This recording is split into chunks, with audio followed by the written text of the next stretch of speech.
Driving your revenue with strategic channel partnerships. My background is that I spent 25 years as the editor-in-chief of a publication called Channel Partners. As the name sounds, it's a publication for the tech channel. Before we get started, did want to take just a second to thank Marla Ellerman, who is the producer of the Mobile Payments Conference. Like many of you in the audience, I've known Marla for a lot of years, actually 30 years, so I think I've got you guys beat. One thing I've learned about Marla is that over time, if she ever asks you guys to dinner, you gotta go because you will not be disappointed. Another thing that I've learned about Marla is she has an incredible knack for finding friends and also finding opportunities. And what she does is she mushes them all together, and frankly, the outcome is we're making more money. So that's kind of the session that we're gonna be talking about today, is making more money.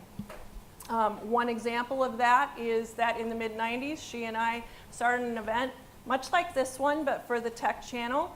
And we built that and eventually sold that. And today, that conference hosts 6,000 people twice a year. So a very successful venture. We did not do that by ourselves. We brought in lots of friends like you guys to do that. And we have two of them here today that we're going to meet. The first one on the far left. I'm directionally challenged. Sorry about that. I am too. Is Karen Fields. She's the CEO of Microcorp. Microcorp is a technology services distributor, and we're going to find out a little bit about what that means later on. They were formerly also known as a master agency. She'll explain that as well. But what she essentially does is sells telecom services, IT services, cloud services, mobile services through a network of sales partners.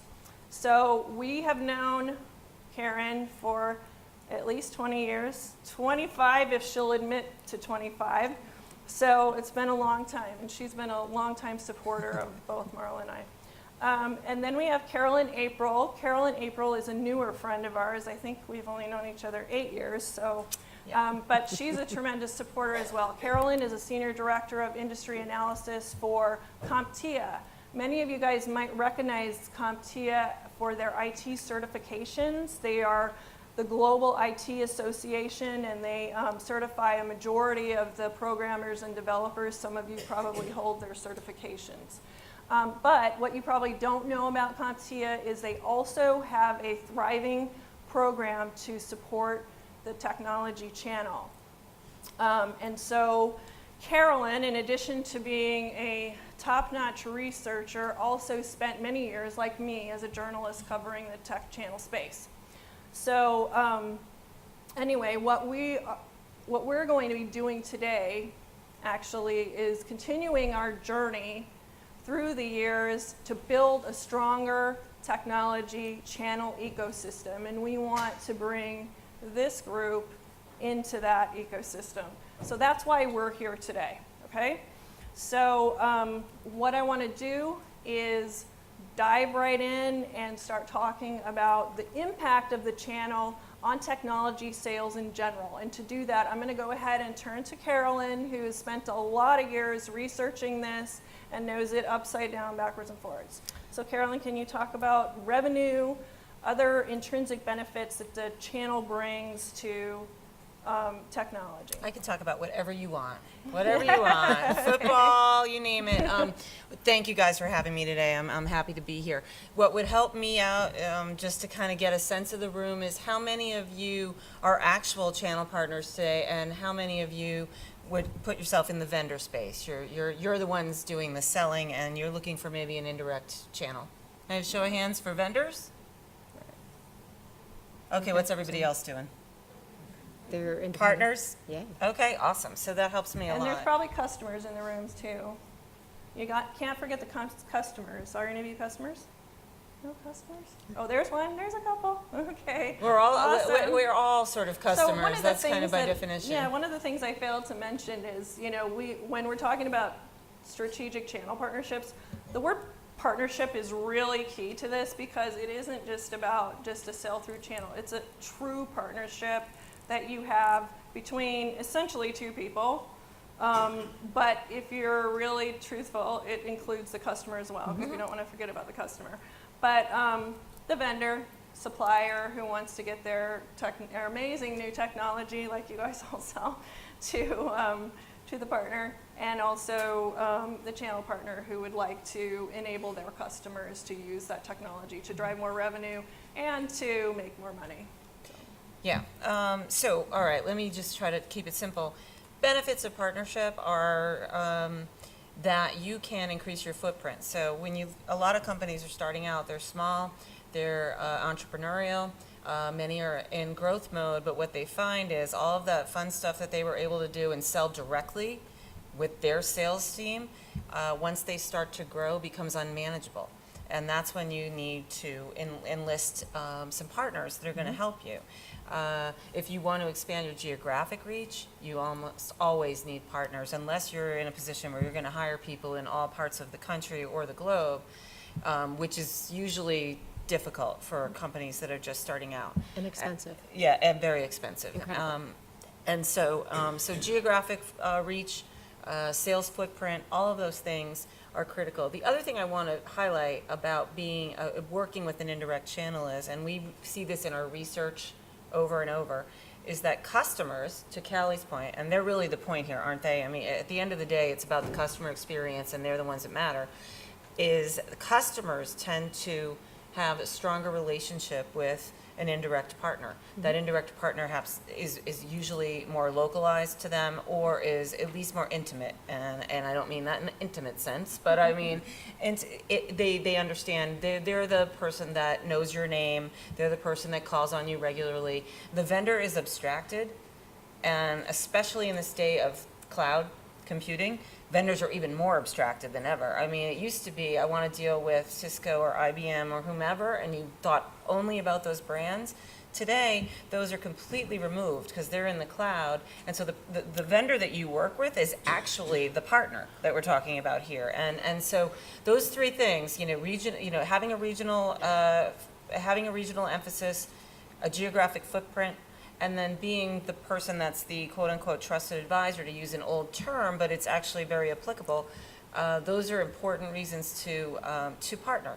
And if you're a small company and you're in growth mode, it's almost impossible for you to do this without adding a third party and indirect channel to what you're doing today. Well, and also, traditionally, suppliers are only able to talk about their specific solution. Yes. And they're not able to give a customer, the end user, a broad perspective of what else is going on in the industry. And that's where a lot of our customers, not mine directly, but my independent contractors, their customers are looking to them to say, okay, what else can I do? What else is out there? What do I need to know? What is this provider not telling me? So it is the independent, it is that impartial. We've moved away from being vendor specific. There was a Yes. time where it was, we buy everything from Microsoft. Well, Right. that is not the reality, and hasn't been for some time. Right. No offense to Microsoft, but the reality is having a partner who understands solutions and being able to put them together that best benefit the customer. Right. And it really goes beyond even some of the things that you said into not only knowing about other solutions, but be able to integrate them all Yes. together and make them one. Because Right. sometimes what you have is just one piece of the puzzle and not the whole puzzle. So the partner tends to be either the general contractor who brings all of it together, or they might even have that expertise in-house to do it themselves. Yeah, and the reality is a lot of customers today are SMB companies, and they don't even have IT staffs, a lot of these companies. So they really need this expertise, and they like working with a local provider who has relationships with a number of different vendors and is able to say to you, this is the best way to fit things together for your particular need. And that's really important to understand. When a lot of our research, we find that most of these end customers tend to be very small.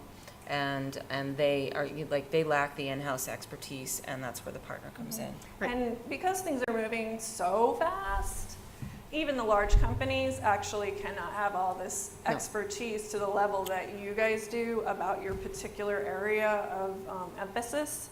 So they are bringing in systems integrators and ISVs and other companies to fill in the gaps for Well, them. I'll speak to my own experience with CompTIA, as we have a wonderful IT staff, great CIO, absolutely fantastic people, but they still use managed services providers. We still use outside providers for doing different things, whether it's a one-off project, it might be an app dev type project that they're doing, or they are managing some aspect of our internal IT that is just not under the purview of our in-house IT.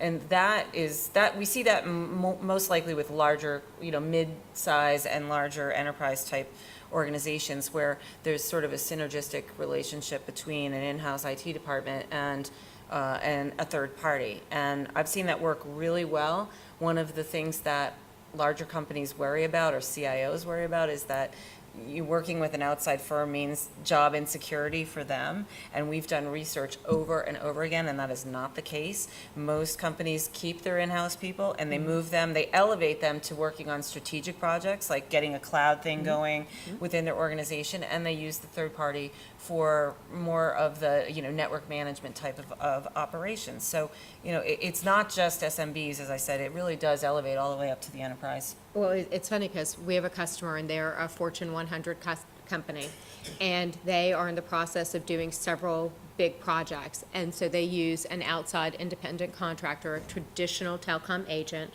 as their procurer of all their telecom needs. And one of the senior VPs is like, you know what? We want to bring this all in-house. And so they've had a meeting of, okay, we're going to bring it in-house.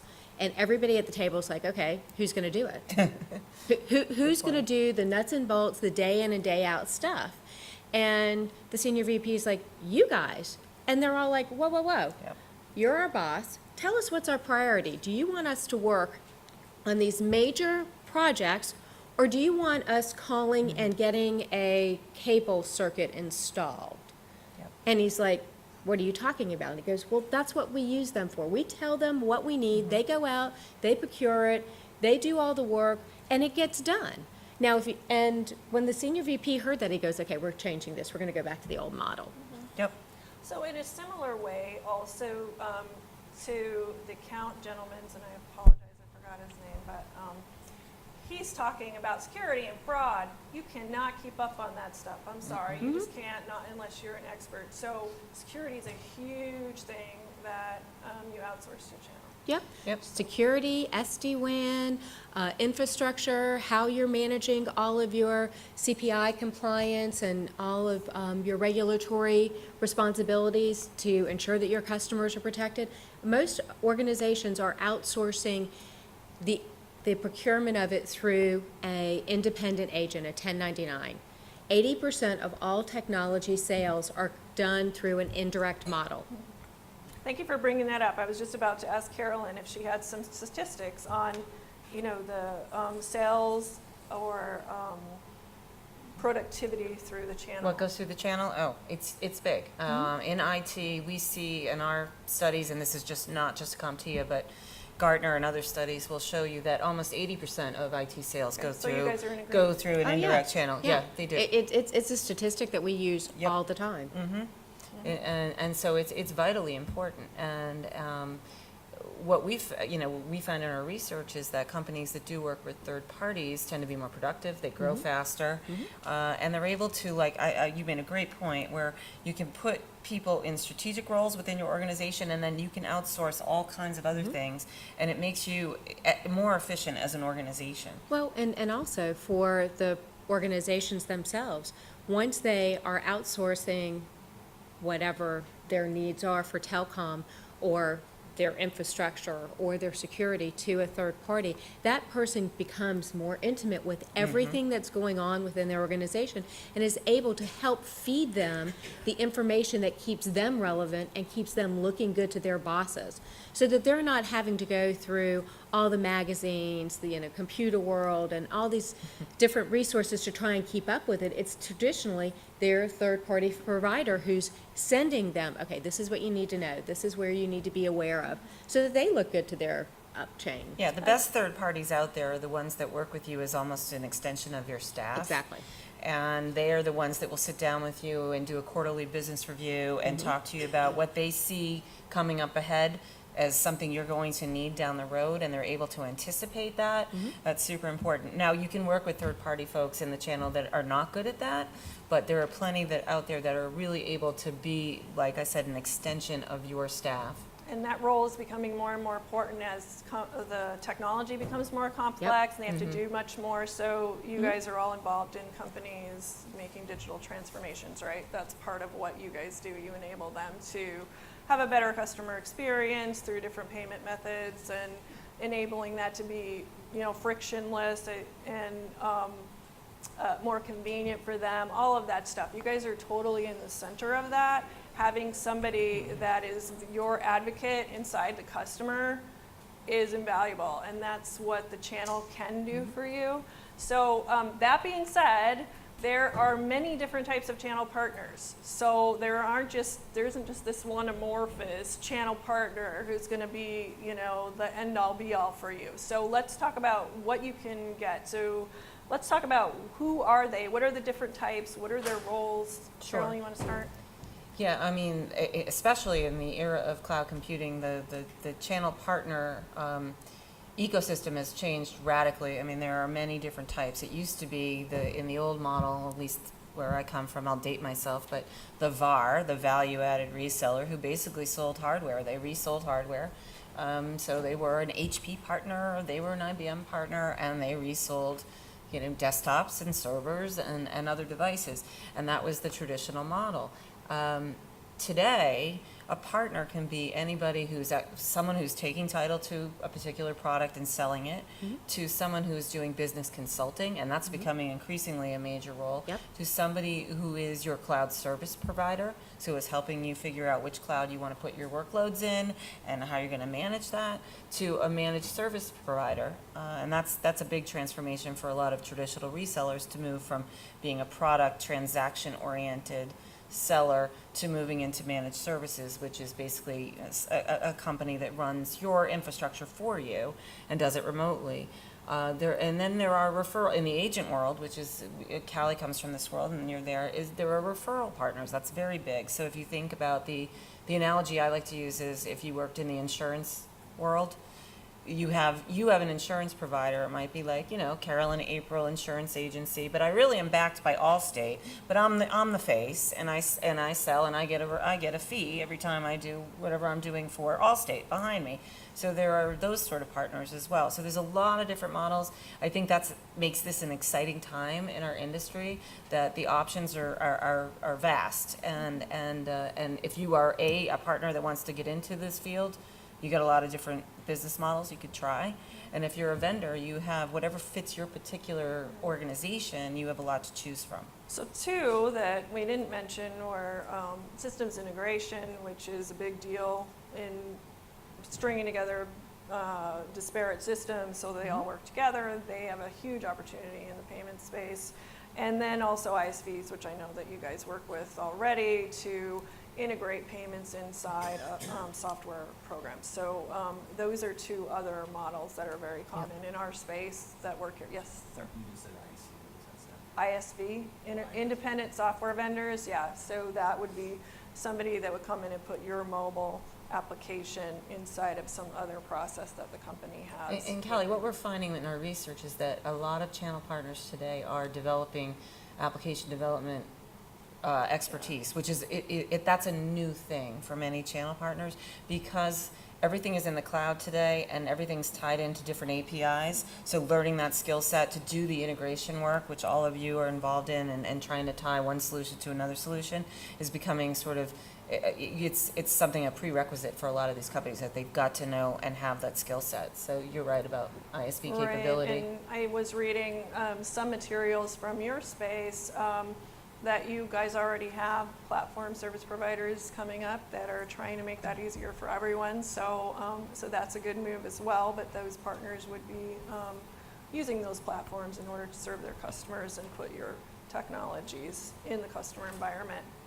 So the next thing I wanted to talk about is one more player that isn't a vendor and isn't really a partner, but is in between those people, and that is a distributor. And so most of you know what the term distributor means. They are kind of a middleman between both. They're an aggregation point, not only for the vendor's products, but also for the partners. So it's basically kind of creating that one-to-many relationship for either side. So if you're a vendor, you get access to a lot of partners. If you're a partner, you get access to a lot of vendors. Mm-hmm. This is super helpful because it's really hard to create one-to-one relationships with all of those different entities, particularly if you think about signing the contracts, if they're asking for volume commits, then managing the payment remittances on the backside. It's really not easy. So we have a distributor role involved. So we're going to talk a little bit about what distributors do, and someone that's very in the best position, I think, to talk about it is Karen, because she is a distributor. So yes. Maybe you can talk about your role, mm-hmm. how you help vendors, how you help partners. So exactly as Callie said, a supplier does not want to have a relationship with 3,000 independent contractors. They just cannot afford it. They won't be able to train the people correctly. Paying them will be difficult. Processing all their orders, it's just a nightmare. So what a lot of providers do is they create an indirect channel. And through that indirect channel, they have a two-tiered system, that's what it's called, where they have a master, which is kind of an old world term, and the sub. And now we've changed to a national distributor as a more...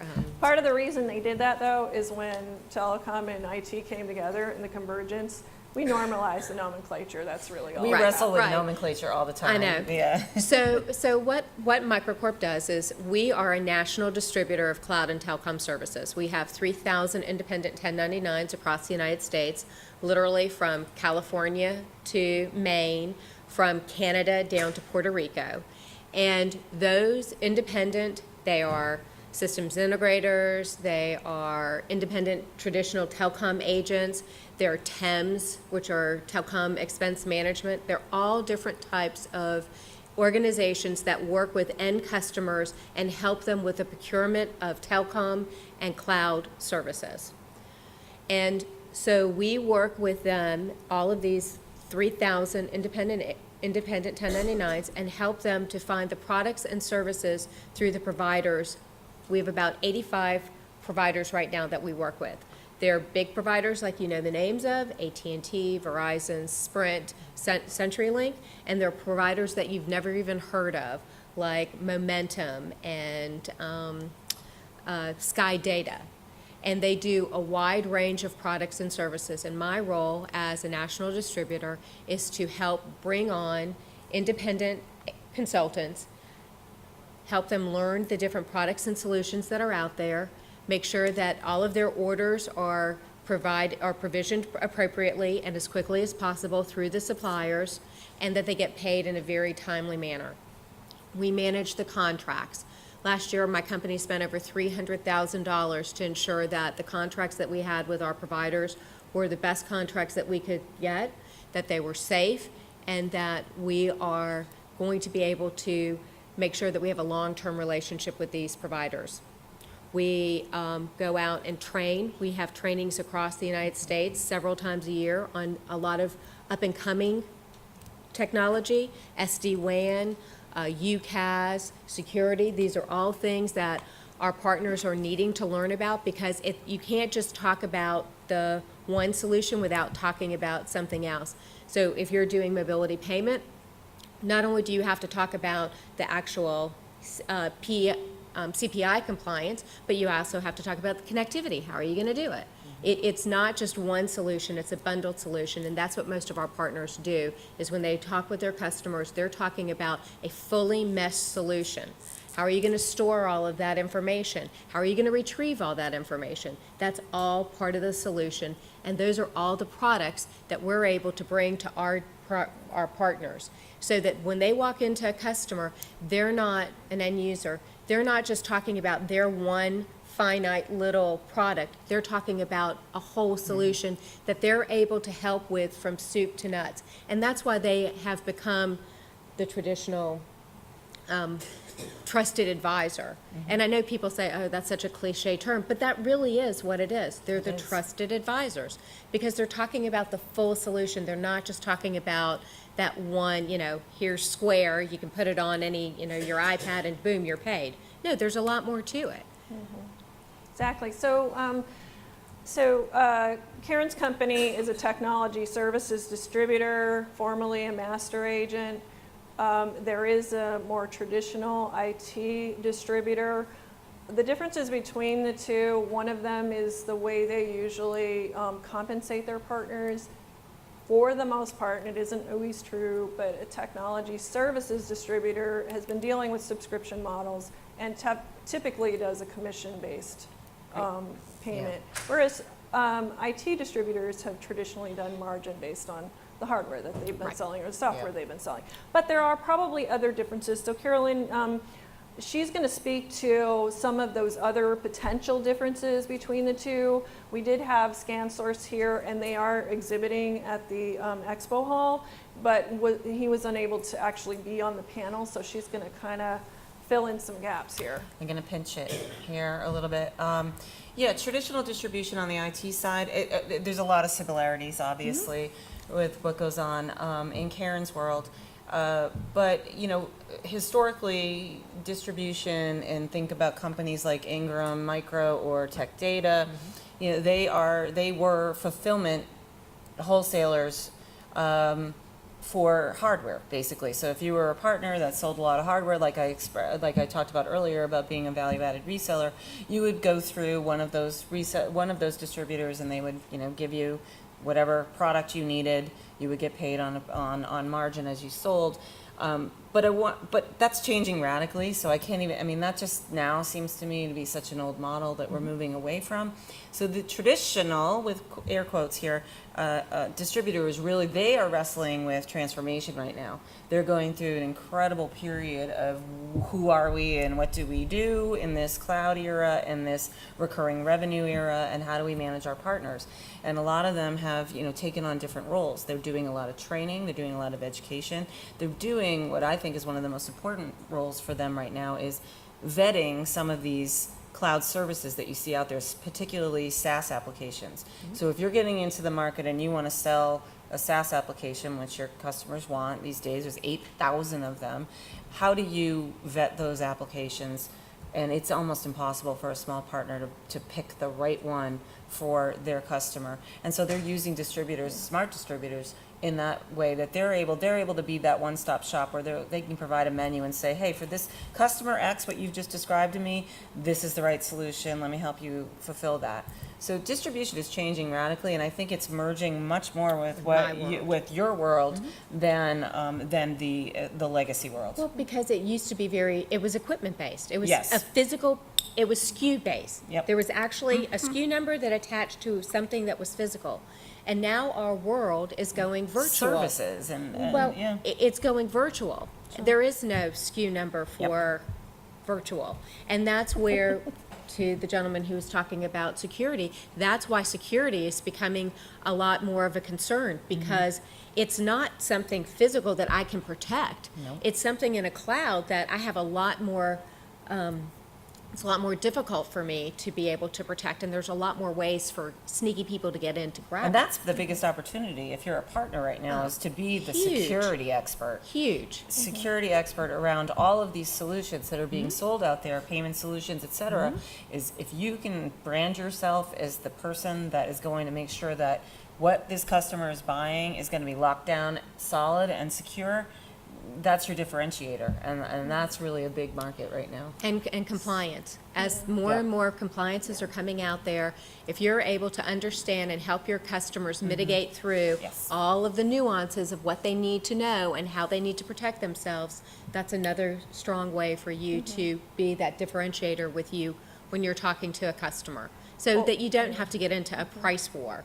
No. Because You're a value add now, as Exactly. opposed to winning on Exactly. price. they're not So, going to care if yeah. it's a few dollars So more. you as a vendor, you're going to want somebody like that on your side pushing your product, somebody that's also got credibility because they know stuff about PCI compliance and how things are supposed to work and be secure, et cetera. So we actually got our warning to end our session, but if there are any questions, we're happy to take them now. Yes, ma'am? So retailers, IT departments are obviously the schools, and they're looking to outsource more. Oh, yeah. But yet Yep. they're also being Yes. sold, a solution. Mhm. And so the question a lot of times is, who's financing this? Are there now Yeah. DC bars or disties or people in that ecosystem getting ready to Exactly. finance them as well? Oh, Okay, so distribution definitely that's a good is, point. Can you yeah. repeat the question so everyone can hear? You're wondering about financing options, so you're talking retail specifically, and I think I'm gonna punt this one to you because you're in distribution, but I know that traditional distribution does help with financing. Many of them been doing that for years, so that the partners can go out there, do what they need to do, and then they'll pay on the back end. Well, but there are also some providers like Windstream has a CPI compliance product and service that goes into a retail organization and helps them with like 80% of what they need to do for the compliance piece of it. So there are actually solutions that are already out there that will help them manage that. And those solutions being subscriptions, so they're paid for on a monthly basis, Yeah. so it's Which different. then our Yeah. 1090, our independent contractors get a monthly compensation for that The gig product and economy. service. The gig economy, yeah. Yeah. We All right, like those. anyone else? I think there was another one over here. No? Oh, yeah, go ahead. So on the CompTIA side, is there any HEPA certifications in the payment space yet? In which space? In the payment Payments, space? yeah. I do not believe so, but I've got wonderful people right behind you One who is- know everything about raise your hands, CompTIA ladies. certifications.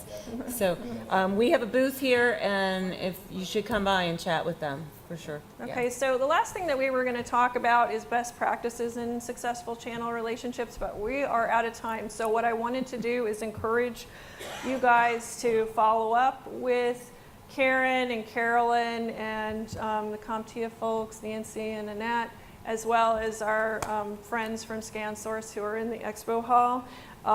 They all have booths, and there also is a networking break immediately after this where you guys can take time to chat with them if you desire. So join me in thanking them for their expertise. Thanks.